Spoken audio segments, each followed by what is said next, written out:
Hi, I'm John Garside, and I'm in the city of Whittier. Back in 1987, this small California town was celebrating its centennial year. They celebrated their Quaker roots and humble beginnings. They also experienced an earthquake on October 1st, 1987. Originally categorized as a 6.1, was later downgraded to a 5.9. Now, I remember where I was when this earthquake happened. I was walking to Grandview Junior High School in the city of Valinda with my friend David. We saw a motorhome in a driveway rocking violently back and forth. We thought it was strange because we hadn't felt the earthquake at all. But here in Whittier, it was a different story. Nerves were rattled, buildings collapsed, and families lost their homes. Today, Whittier has moved on, but it still bears the scars of this historical moment in the city's history. Normally, I would tell you the story, but since I didn't even feel the earthquake, I think it's only appropriate that we hear from the folks who did. All uptown units, be advised, all the business owners, if they feel comfortable with locking up their businesses and closing early for the day, to do so, due to the fact that the uptown area may be evacuated within about 2 hours, possibly. Whittier before the earthquake was really much as you see it today. It's a community that's, at that time, it was about 80,000 people. It's larger now. There was a large multicultural population. It had conservative city councils over the years, and had as its criticism that it was not near a freeway, and its specialness that it was not near a freeway. I mean, it was kind of town's quiet, family values, people look out for each other, and we still do. It's still that way today. But there was a different physical, how should I put it, footprint than after the earthquake than there was before. It was very, very quiet, and churches were important. We belonged to the First Christian Church and had a lot of good friends, and it was very active and had a good choir. Ed and I both sang in the choir. But I think Whittier College kind of was the center of a lot of activities. I remember Whittier had the car dealers uptown Whittier. In September when the new cars came out, it was a big deal. Everybody went uptown Whittier. And we went from one car dealer to another car dealer just to look at the new models. Well, uptown Whittier was very quiet as a child or as a kid growing up in the 70s and 80s, and I think there was a lot easier things to do. You could play in the street, you could be outside more often. It just seemed really laid back in that time frame, and not a lot of activity like you have in today's world. And I think that social media has changed all that. But my boss decided that they wanted me up here in Burbank. So one of my friends down in San Diego, I asked him, hey, where's some good places to live? And one of the places he suggested was Whittier. That was in '86. Found a nice little house over on Court Avenue. The street was only 1 block long. Most everybody knew everybody else, and so it was just a really good feel. I mean, it was just a nice little cottage, really neat house.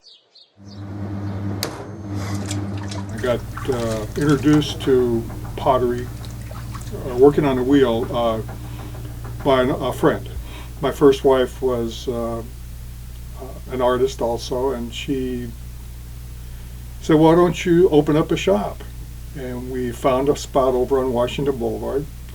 Slowly worked my way into it. Still working full-time as a production potter for other shops.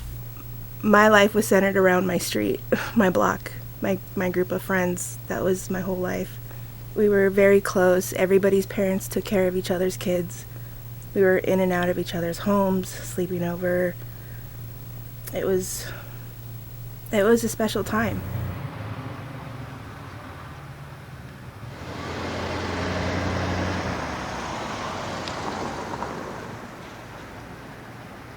In 1980, Uptown wasn't looking too good business-wise. I'm sure the residential looked just almost the way it does today, but the business part was not looking so great. It was kind of looking like an old town in decline. You know, during the 50s, we were the place to shop, and now, you know, all of that had turned full circle. We opened up the store about 73, and my wife ran the store, so we were there in that store Dusty's been for 27 years. What happened was, down at on Whittier Boulevard, they opened up the Quad, and there were 3 chain stores uptown, Montgomery Ward and 2 others, I can't think of their names, and they moved on to the Quad. So we had a lot of empty stores, except they were coming and going with mom and pop stores. That's when the city decided to come up with the village concept.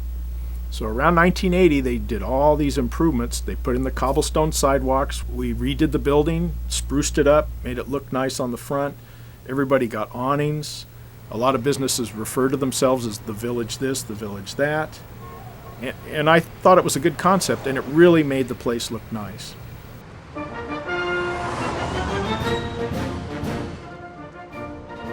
The actual 100th birthday of Whittier will be May the 16th, 1987. And at that time, on that day, we'll have an extravaganza which the city will not forget for a long time. We expect to be able to seat 10,000 people at the Whittier College Stadium, but it's going to be certainly a night to remember. The mood before October was upbeat and positive, and as you say, the celebrations of Whittier's history and origination. And everybody was on a committee for something. I think it was a Centennial that we did the Barefoot Boy. Well, I'd like to say that it was my idea, but it wasn't.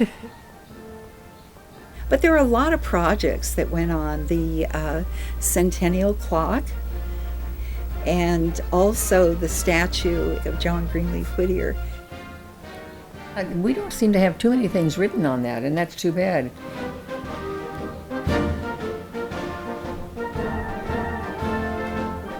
You know, they were going to be such a wonderful addition to Whittier, and something we could always look at and say, you know, this is what we did at our when we were 100 years old.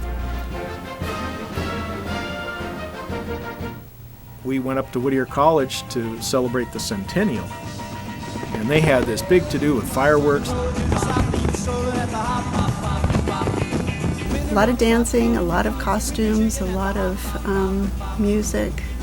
It was really pretty. It was on the football field, I believe, and it was just beautiful. They did a really good job.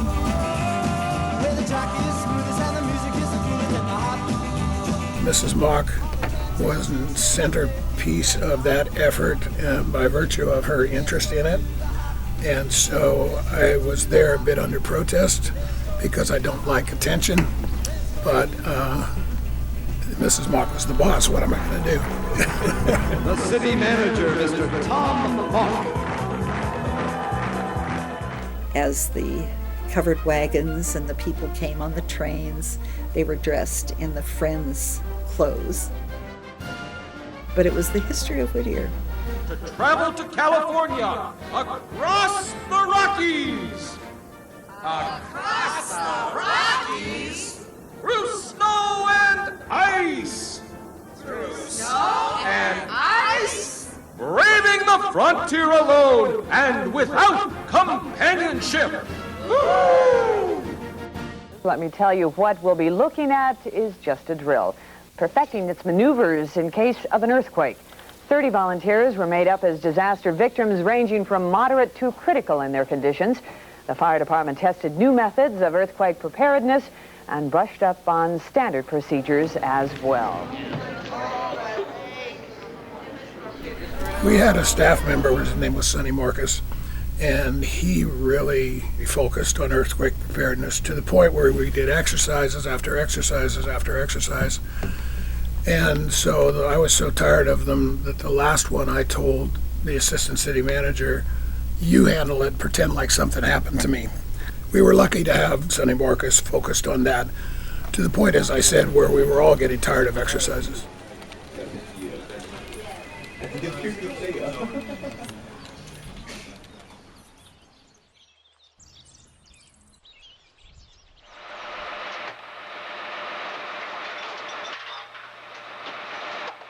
It was kind of an odd morning, but it felt like any other day. My parents woke me up to get ready for school. Had my normal morning. It was warm. I remember it being hot. It was going to be the Santa Ana weather. It was going to be a hot day. I remember that because it was going to be 100 degrees.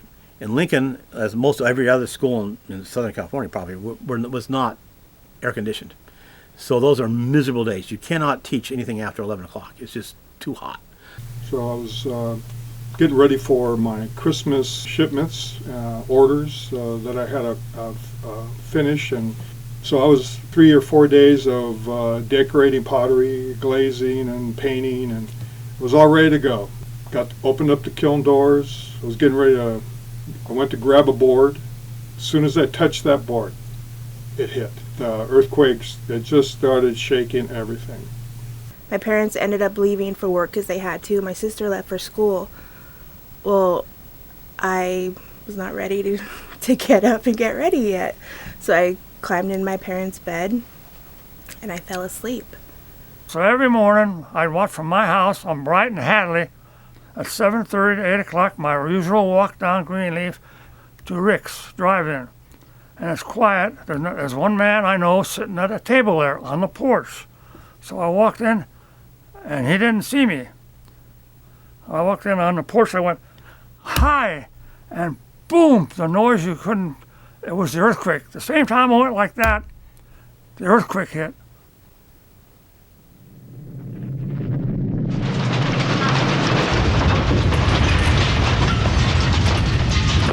Well, there is a strategy that's being used. Oh, there's an earthquake here in Los Angeles. My goodness, a live earthquake right here. My God. And I don't think anything's going to fall on me. I'm watching the lights.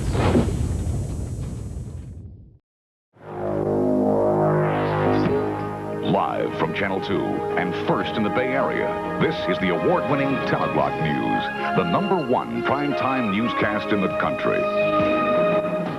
Good evening. I'm Elaine Corral. And I'm Dennis Richmond. At 42 minutes after 7, for a few terrifying moments this morning, the ground shook violently in the Los Angeles area. When it finally stopped, the nation's second largest city had virtually been brought to its knees by the most powerful earthquake to hit there in 16 years. More than a dozen aftershocks followed as buildings collapsed, gas mains ruptured, and fires, dozens of them, sprang up. Measured at 6.1 on the Richter scale, the earthquake is being blamed for 6 deaths so far. Some were killed by falling debris, some died of sheer fright. The quake was centered along the Whittier fault in the city of Whittier.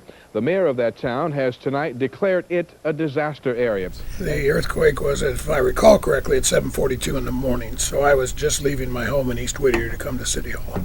I was actually just getting ready to leave to go to work.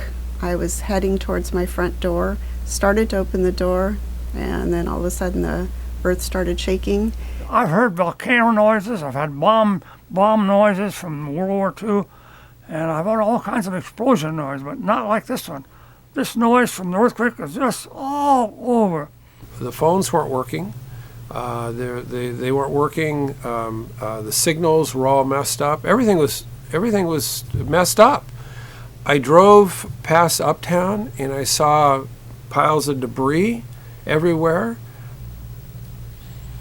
I got home and I still remember to this day my wife and our little baby and our other 2 children sitting on the bed, scared to death. And I thought a truck had hit our house. That's the only thing I could think of, because it was just an instant loud crash, and then it was about 2 seconds, and then it began to shake.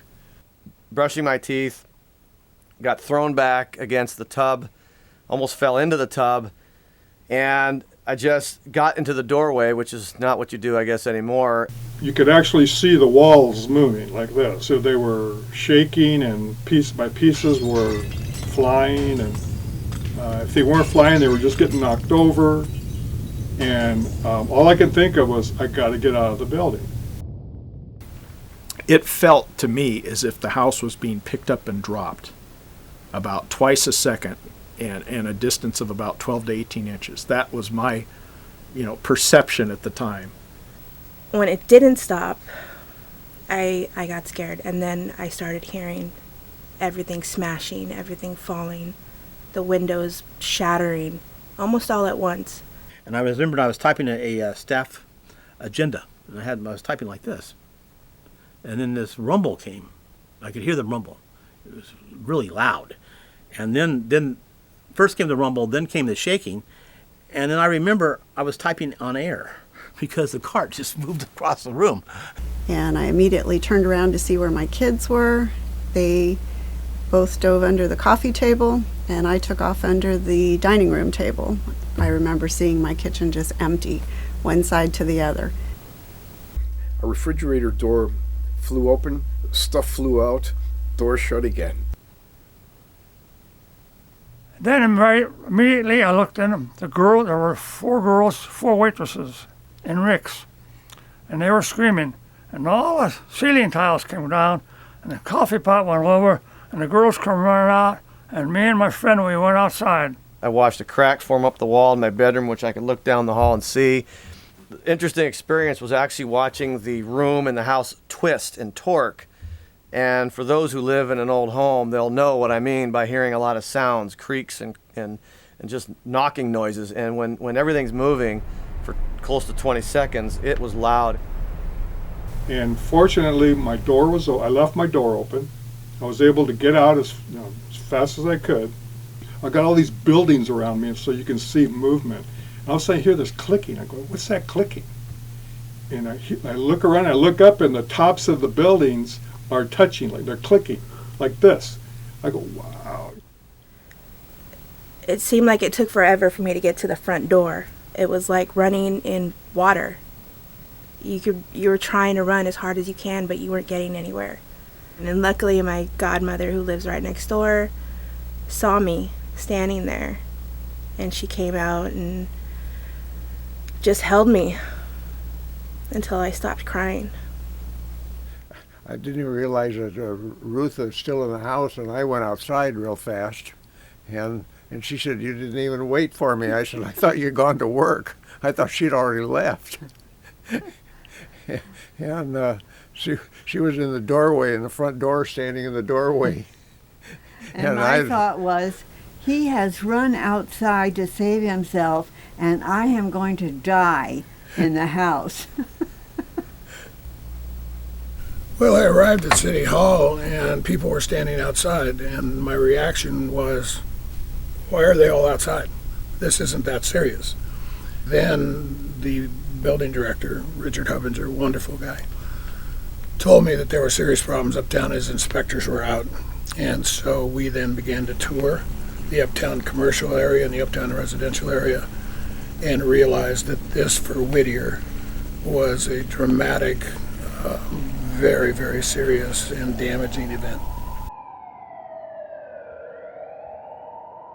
Then the aftermath came, and it was just a matter of basically being in shock. And I didn't realize it till afterwards. But you go through a big enough earthquake, and you come out of it, and you're kind of in shock. You're kind of in a daze.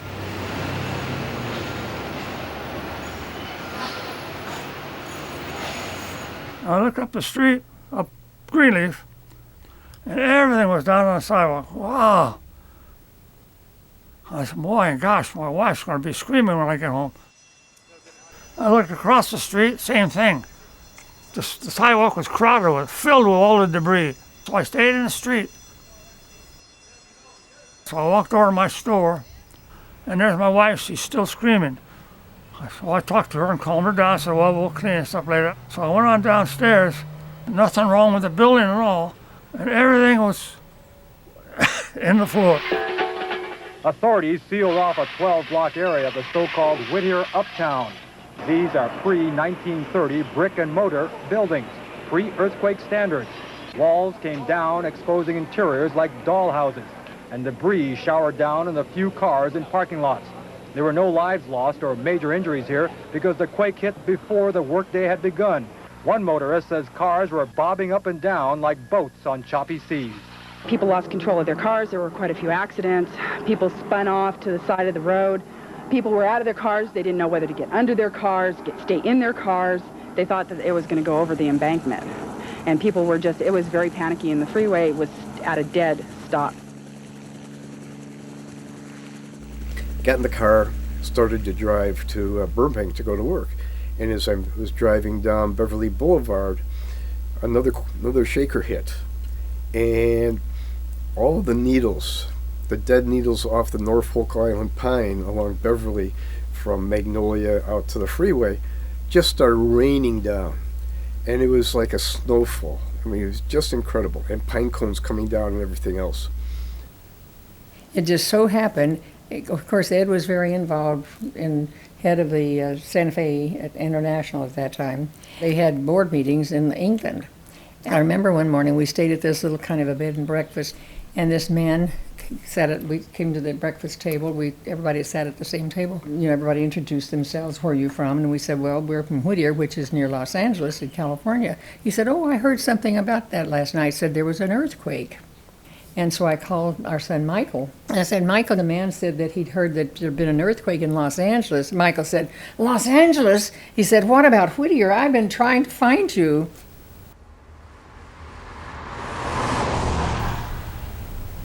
I had to check on my properties.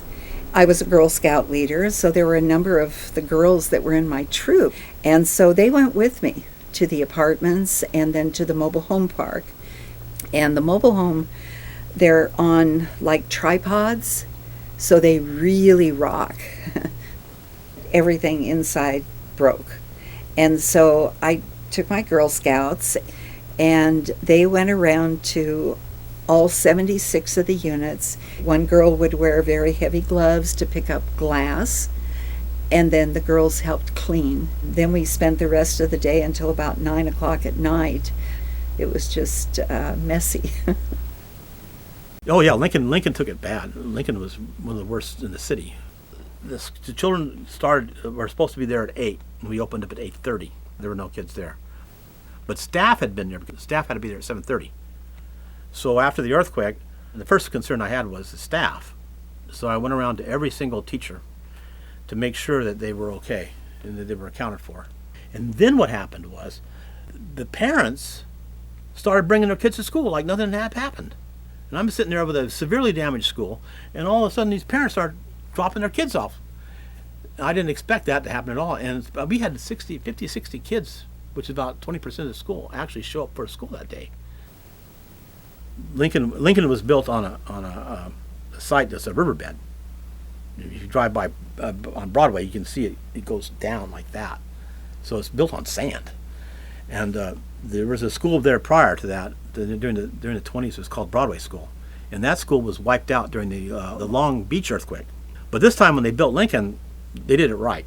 And inside the walls, there are these huge steel beams like this. They're like in an X factor like that. They're huge, and they were put in there to hold up the wall in case there was an earthquake. The top of the room, I was told by engineers, swayed a foot and a half, 18 inches. The top of the building, that's how much it swayed. The steel beams inside buckled, and they had a bulge on them, and when that bulge hit the plaster, it cracked it, forming a round circle. Out in the Whittier neighborhoods, the damage isn't as concentrated. Some houses came through all right, others did not. The couple in this 50-year-old house was sitting in the living room when... Erratic shake without any warning. No warning this time. It's just very erratic. And we worked our way to the door, and when we got to the door, we found this.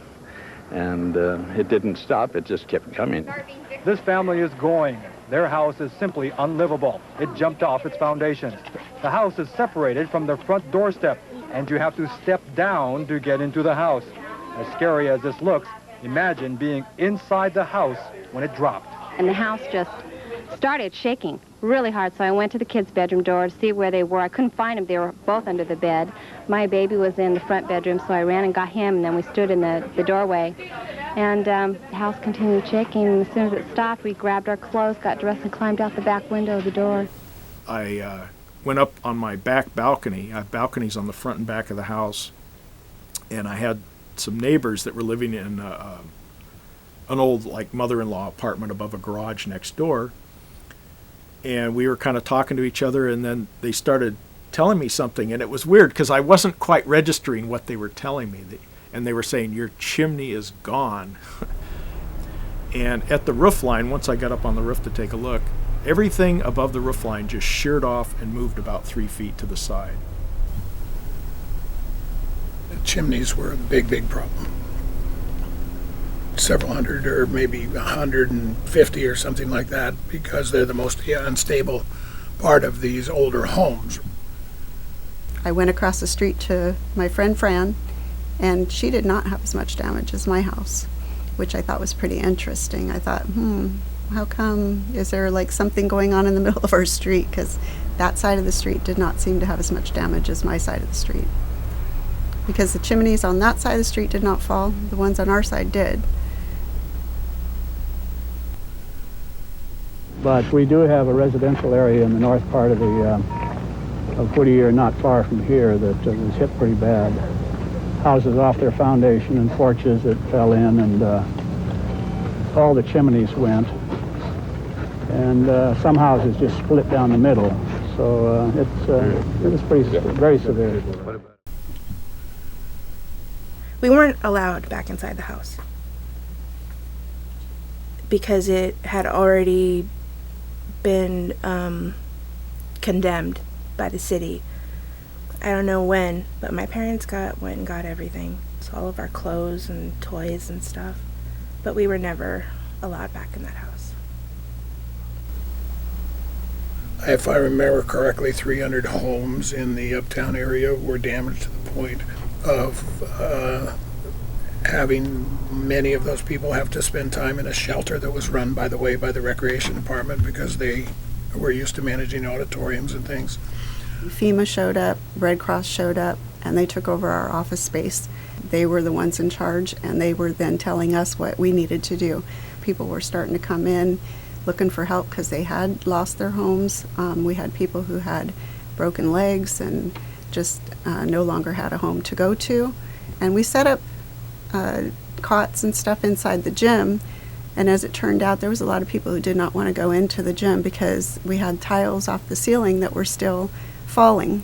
So we ended up out on Joe Miller Field, and we put cots out there, and we ended up having a whole lot more people outside than we did inside, just because they felt so much more secure and safe.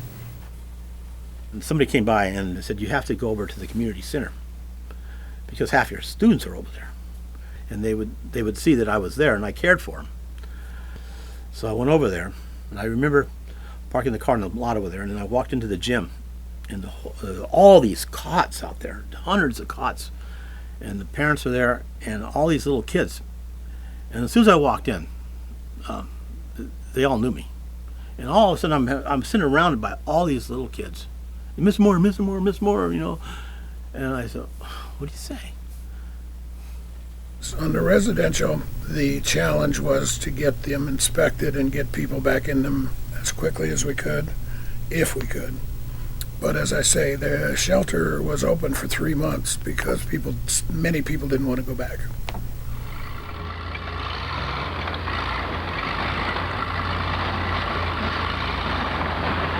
"32 commercial buildings in uptown Whittier had to be demolished. Businesses in that 16 or 12 block area I mentioned to you were out of business. Boom. That morning, out of business for the next several months. You have to keep in mind that many of these buildings, whether they're commercial or residential, or what they called the pre-1930 building codes and structures, so they weren't earthquake preventative, if that's the right term. So a lot of commercial buildings had to come down and come down quickly because uptown was deserted. The businesses left. So we began to get a concern that if we didn't clean it up quickly, and if we didn't give the ones who were out of their buildings a place to go, other than Santa Fe Springs, La Mirada, and so on, that we might lose them permanently. So we cleaned up in a hurry, and we identified one wall. You've probably seen pictures where a brick wall had fallen on a Mustang, and it was very dramatic. And we said, don't clean that up. I was always walking to work at that time, and I would normally just kind of cut through off of Philadelphia up Friends, and I decided that day to go down Philadelphia to the center of town, go up Greenleaf, and just see what was what. And the first building that I encountered that had the major damage the whole back wall of brick at the top had fallen, and that's where that Mustang was parked. That every reporter in LA parked themselves in front of that to do their piece. That's the one area we do not want cleaned up. And so the press went there for months. That's where they went to see that. But they stayed out of our way in the other 15 or 12 or whatever it was blocks. The latest word here is that 30 buildings have now been condemned. And if you want to look behind me, you can see what's left. 300 people evacuated from a 12-block area tonight. No one's being let in. You can see why. And you just saw all these bricks on this Mustang, and that's all anybody on TV saw of Whittier. I worked for the multi-deck structured on Bright, 6721 Bright Avenue. I was a parking lot attendant. It was midnight blue metallic with pearl in it. It had turquoise and white seats, 2 buckets in the front and a bench in the back, pony interior. It was cherry, straight. I was cleaning the parking lots and got done cleaning the parking lots, and I was in the trunk when the ground shook. I knew it was an earthquake because I felt the ground shaking. It just started out a little shaking, and then it got more, and then it got more intense. When it started to get more intense, something in my mind said run to the middle of the parking lot, and I did. And when I ran to the middle of the parking lot, I think I got nailed in the back of the leg with a brick. When I got away from the building, I got to this tree, and another guy came in, almost hit me in the parking lot because he thought his steering was going out in his truck. When I turned around, there was a dust cloud, and my car was just buried in bricks. When the dust finally cleared, I looked up in the building, and I saw this guy pulling up his pants, jumping up and down. I could see his head going up and down. And what the heck's he doing up there? And then when he finally came down, he told me, I was putting on my clothes. He owned the Nova. And he came down and to talk to me and he said, wow, what happened? A bomb go off? And I said, no, we had an earthquake.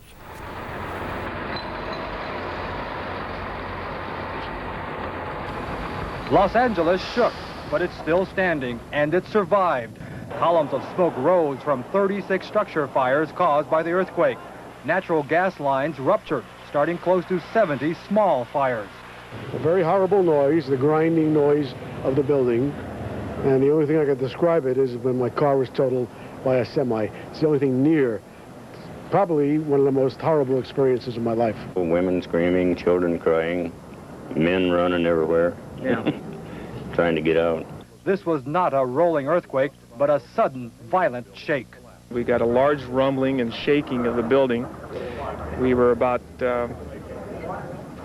ready to sit down, and we went outside for about 10 seconds, and we seen the trees swaying and the building going. What we began to do was pull together the numbers, the inspection reports, because we knew for a couple of things. One, that we were going to go to the state of California for financial assistance, that we were going to have to deal with FEMA in that same way at the national level, and we had to document. The hardest hit area in the Southern California earthquake, the town of Whittier, about 20 miles east of Los Angeles. It's also about 5 miles from the epicenter of the earthquake. And Whittier, by the way, his nickname is Quaker City. The Quake City, the Quaker City Bank, where it lost the R, and it had Quake City. I mean, that was a big news item that ran in the papers for a long time. I was, kind of shocked at the amount of damage. I wasn't sure how much I was going to see, but was kind of shocked that there was that much. And then it kind of dawned on me, well, these are old brick buildings, so of course. But they had survived everything that came before. So I ended up going up to work and then saw what was in there, which of course is on the tape. And we lucked out. I mean, our building structurally was fine, but the inside was a mess. I think it was after I had gone into the business, we were all in there assessing what are we going to have to do to get open again. And there was already talk about evacuation and all these things. So it was like, are we going to be able to stay here and clean this up and fix it up so we can reopen soon? or are we going to have to be kicked out of here and not touch our business until they say it's okay to go back in, which could take who knows how long. I don't remember the thought process, but at some point we were selling video cameras, so I figured, let me go shoot some of what I've seen. Walk down the street, and there again, it's kind of a form of shock to see, your city turned upside down. And, I remember Wilson Turner's building. That was the one where there was Arts Pawn, Arts Jewelry and Loan, and the whole wall upstairs had fallen out into the street. And it's just a good thing there was nobody out there. It would have killed somebody. So I guess we can figure that we're thankful for that. But I did walk down Greenleaf, and you're kind of dodging cops at that point. Because I know in that video, and I didn't remember this, but in the video you hear somebody say, "Sir, would you please get up on out of here?" Sir, you want to go on out of here, please?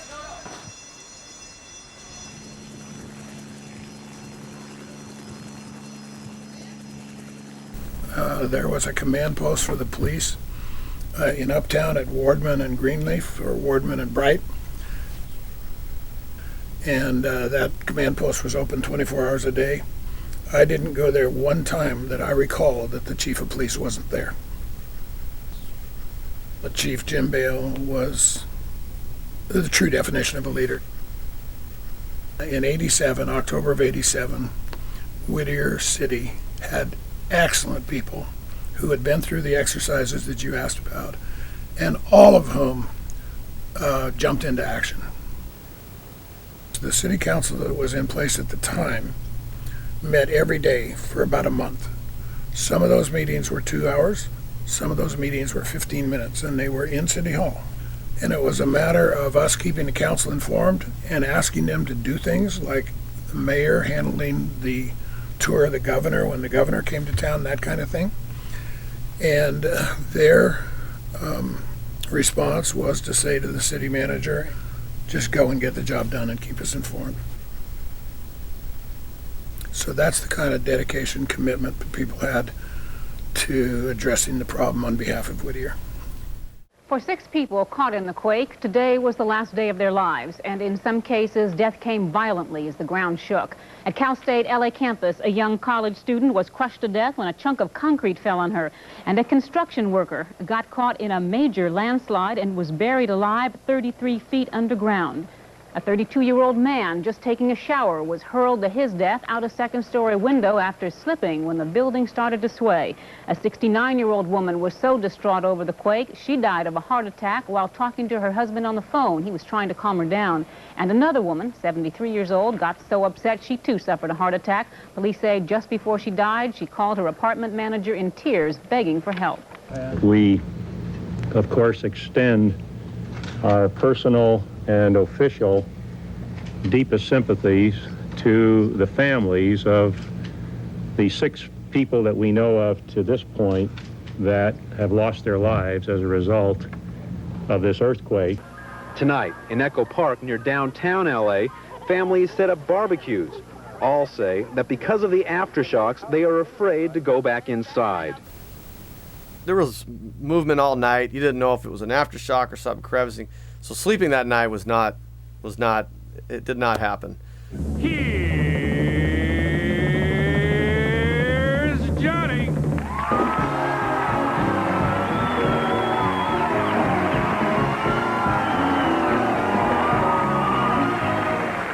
I want to thank you for coming tonight. I want to thank all the people for joining us for our 25th. I want to thank especially the state of California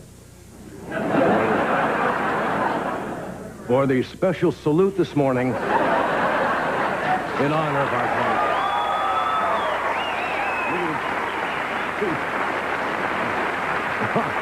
It was, I thought it was a little overly dramatic, but it was nice, you know.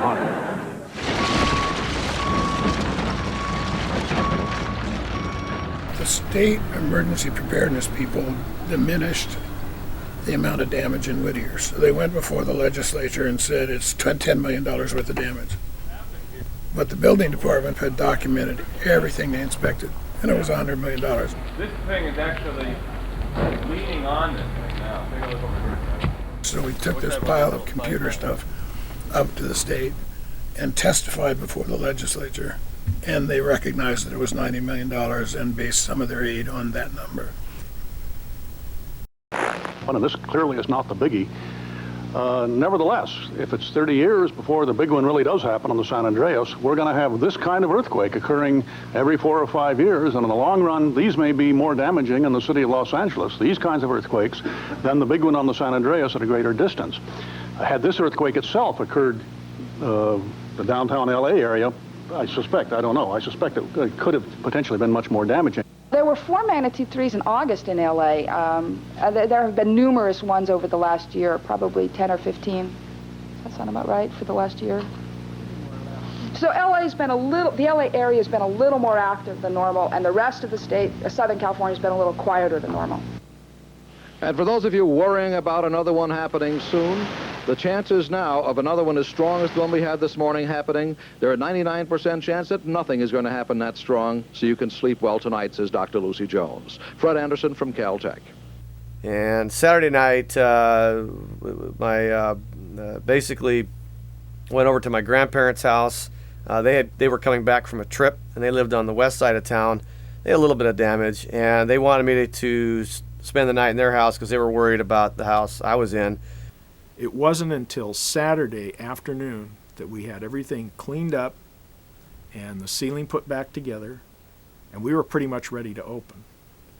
And then that early Sunday morning at 4:30 was the aftershock that everybody remembers. Well, looks like it's happening again. Okay, it's 4 o'clock at KIIS FM and AM Los Angeles.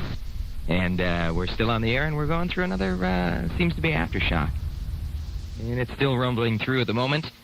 Ooh, it is kind of different being up on the 11th floor when it happens. My gosh. We're still kind of shaking a little bit here, too. Okay, it's KIIS, FM and AM Los Angeles. 4 o'clock. We had an aftershock, which that would have been Sunday morning. And everything was in a bigger mess than it was the first time. We're about to see the after effects of the second earthquake that struck Whittier at approximately, 4 o'clock in the morning, Sunday. The damage from the initial earthquake was so severe that the aftershocks marginally worsened that, whether it was a chimney or a cracked wall or something like that. But the original earthquake was the one that was the culprit and did the damage. The aftershocks just marginally made it a little worse, but the damage had been done. But then everybody got a little bit back to normal after that. It was like, okay, the big aftershocks came and went. Now we'll clean up, and now we're good. I remember that week, I just was working every night. I don't think I got home before 10 o'clock any one night. So I had to shut down Lincoln. At the same time, I had to open up Sorensen. I had to do it at the same time. That meant at Sorensen, I had to do bell schedules. I had to do busing. I had to make up all brand new rules. So luckily, I was able to do a lot of that at Lincoln. And then the staff, pretty much over the week, migrated over to Sorensen. And they had tons of help from the parents. And some of these parents had lost their homes.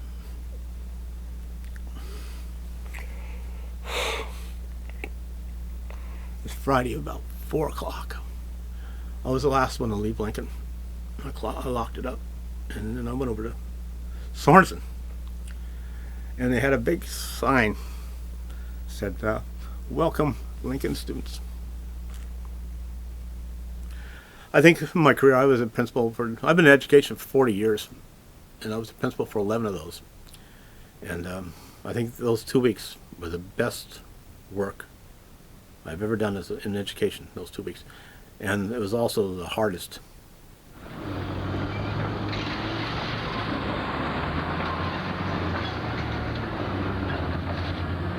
If a building was uninhabitable and unsafe, then we initiated demolition proceedings. They were not easy decisions, but we didn't differentiate. I didn't differentiate, and that was part of the later controversy. The demolition of the Whittier Theater was a dangerous building. If you stood inside it, and I did, you could see the sky. because of the cracked ceiling, got out in a hurry, and began the demolition process. There was quite a drive. I wasn't involved in it, I have to say, but there were a lot of good community members who were. What was going to happen? You know, they've seen it before. You know, old buildings that are kind of landmarks, they go away, and what they put up in their place has nothing to do with the character of the town. It was never going to be used again, so the demolition was a public safety issue.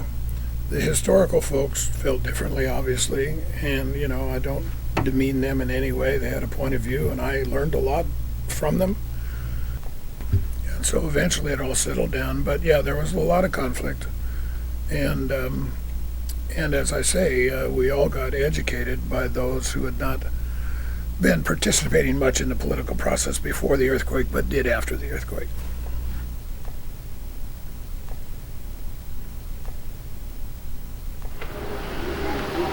Three years ago today, this community awoke with a shock at the realization it sat on an earthquake fault line. The streets were cordoned off by the Whittier Police Department, and the damage assessment, repairs, and cleanup were in progress. Then, 3 days later, the whole procedure began again, when we had a 5.1 aftershock. 1987 was a year that Whittier will long remember, with its Centennial celebration, followed by 2 major earthquakes. Of the 34 buildings destroyed, 30 have either been rebuilt, are currently under construction, or are in a preliminary planning stage of reconstruction. We are well on the way to recovery. But our recovery has been significantly aided by the great dedication and spirit of the citizens of this community. What happened is the community came together and was really, you could see neighborhoods looking out for neighbors. It was great. We had someone next door. She was very elderly. Her one child who was still alive lived back in Missouri. We and one of the other neighbors, we kind of looked out for her. And that was happening all over Whittier. Make sure you buy a house or invest in a house that you know is safe, as funny as that sounds. And make sure that you have basically an evacuation plan. For a long time here in this area, they were really stressing you need to get your earthquake kit. We even got a big old huge, 30-gallon trash can, and we filled it with all kinds of supplies and put food in it. My husband had gotten one of those lights where you crank it and the light will go on in case you didn't have electricity, that type of stuff. I was overwhelmed and impressed by the degree to which the community responded, whether it was the city council or whether it was the citizen who had a damaged home and a lost chimney, and how everybody came together to try to deal with the immediate aftermath. And then in the longer haul, how people came together to deal with the preservationist historical issues. I look around and see lots that were vacant that are now thriving, and take some pleasure in that.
Be prepared for the next earthquake.